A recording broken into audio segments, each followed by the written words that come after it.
la famille, elle est l'endroit du mythe, en fait.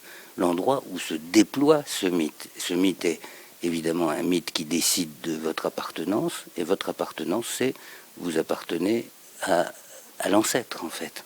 Alors, cette notion, elle est partout. Je vous citais l'exemple des Arundas, mais on a des exemples tout proches. Hein, je veux dire, bon, les Malinqués, par exemple. Moi, j'étais en Guinée il y a 3 ans, j'étais encore en poste en Guinée. Et donc, c'est pas la majorité, mais c'est, disons, 30% de la population, c'est des Malinqués. Il y a des Malinqués, il y a des Peuls, puis il y a d'autres ethnies, mais bon, c'est les grosses ethnies les majoritaires. Bon, donc c'est parmi les grosses ethnies majoritaires, les Malinqués.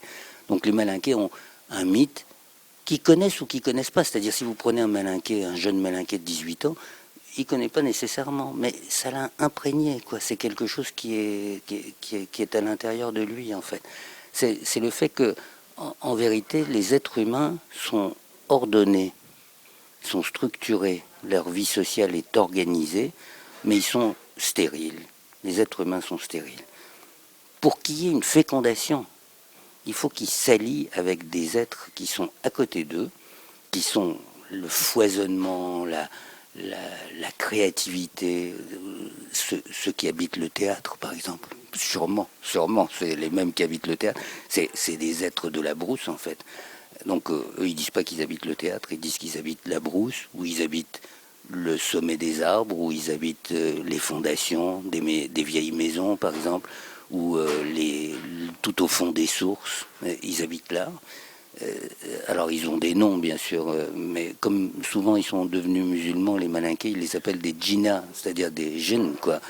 Donc ils ont pris le nom arabe qui est un nom générique, mais en fait ils ont chacun un nom. Hein.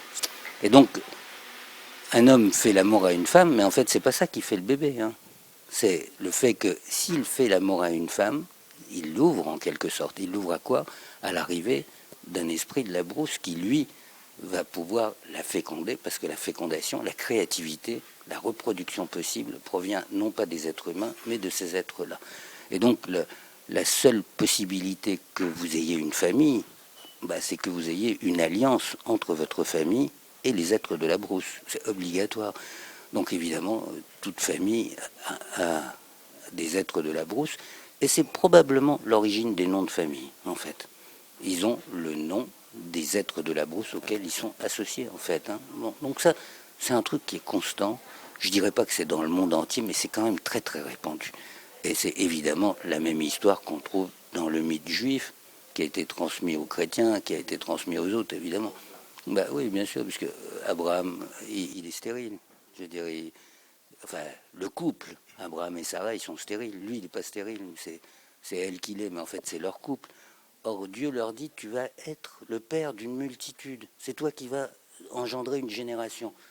Et quand même, il a l'art du paradoxe, Dieu, quand même, parce qu'il dit à un couple qui est stérile, c'est sur toi que je vais bâtir mon peuple tout entier.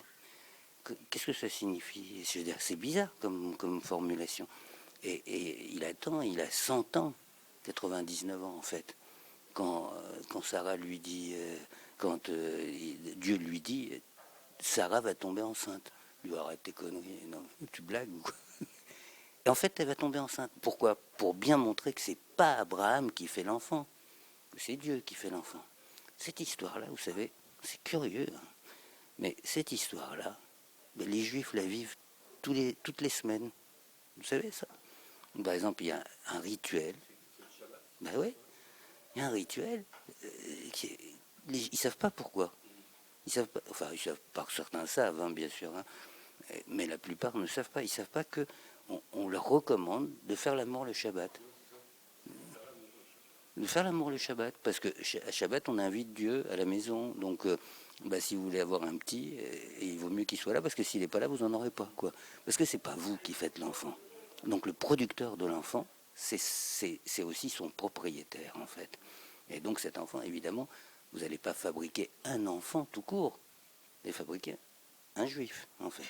Comme quand vous alliez au génie de la brousse, fabriquer un malinqué. Vous ne fabriquez pas un enfant